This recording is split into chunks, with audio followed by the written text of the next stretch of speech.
Okay guys, so in this dissection we just have removed the skin. We tried keeping the cutaneous trunci in place as well as all the cutaneous muscles like cutaneous omobrachialis, cutaneous trunci, both of those are still intact. Okay, as we see, like both of those muscles they become thin as they come more dorsally, and muscles are thicker as they go ventrally. Okay, but slightly opposite to the skin. The skin would become more thick as it comes to the dorsal side, and skin would become thin as it goes to the ventral aspect. The part which is more exposed to the environment is thick, and then part which is less exposed to the environment or more protected, the skin is little thin on that side. But the cutaneous trunci is opposite. It becomes thinner as it comes to the dorsal aspect. It becomes thick as it goes to the ventral side.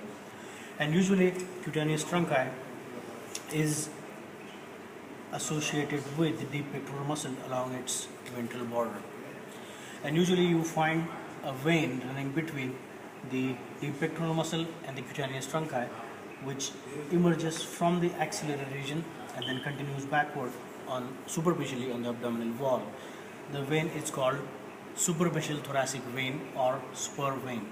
Okay, it is named spur because it is damaged by spur of the shoe of the riders. Okay, and that's why it is simply called spur vein. But anatomical name for that would be superficial thoracic vein.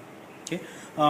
At the same point, you also have some of the nerves emerging from the same region. We have the long thoracic nerve, usually accompanies this spur vein, as well as we have intercostobrachialis or intercostobrachial nerves also emerge and innervate the cutaneous omobrachialis and dorsal aspect of the cutaneous trunci.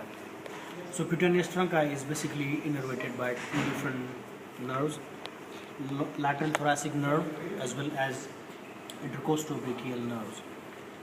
And that's why damage to the brachial plexus may not affect the cutaneous trunci completely.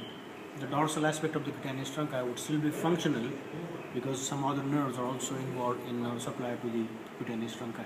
Okay, so we can see that vein really here. Okay, can you see like the fluid moving through?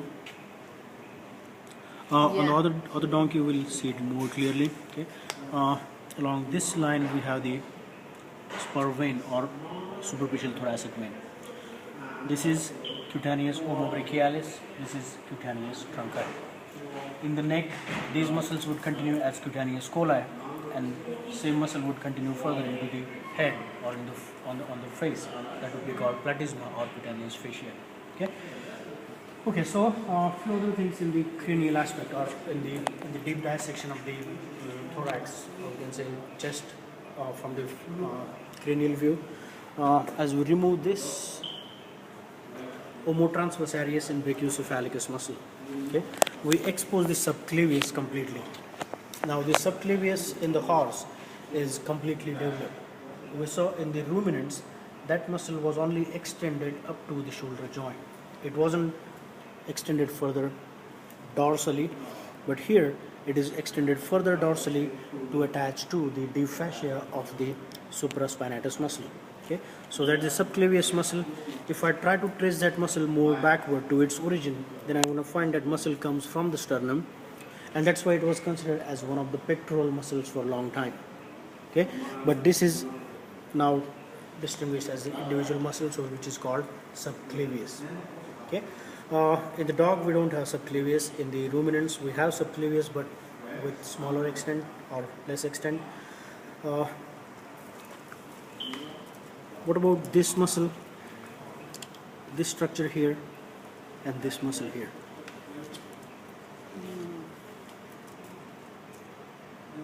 That's the descending pectoral. Okay, this is your transverse pectoral, and as we go backward, then you have your ascending or deep pectoral. Okay, so your transverse pectoral, descending pectoral. Between descending pectoral and brachiocephalicus you have cephalic groove, where we have the cephalic vein lodged into that cephalic groove. Then cephalic vein is going to continue further upward. It would gain its access to the deep part, and it would join the external jugular vein on that side. Okay, here we see the cut portion of all these muscles. As we have removed the forelimb from this side, we can see cut section of the subclavius as well as deep pectoral muscle. Cut section of the descending pectoral was removed very close from the manubrium sterni. So most of that descending pectoral is on the limb. So while here we see this cut section of the subclavius, cut section of the deep pectoral muscle. Now you can see where those muscles come from. Deep pectoral from the more caudal part of the sternum. Slightly cranial we have the subclavius. From manubrium sterni we have the descending pectoral. And transverse pectoral usually comes along the more superficially along the sternum. Okay. This is the cut section from the side where we have the leg. Okay. So they would be attached along the midline. You can really feel like groove where both of these muscles are attached to the sternum. Okay. Okay guys, so now let's move to this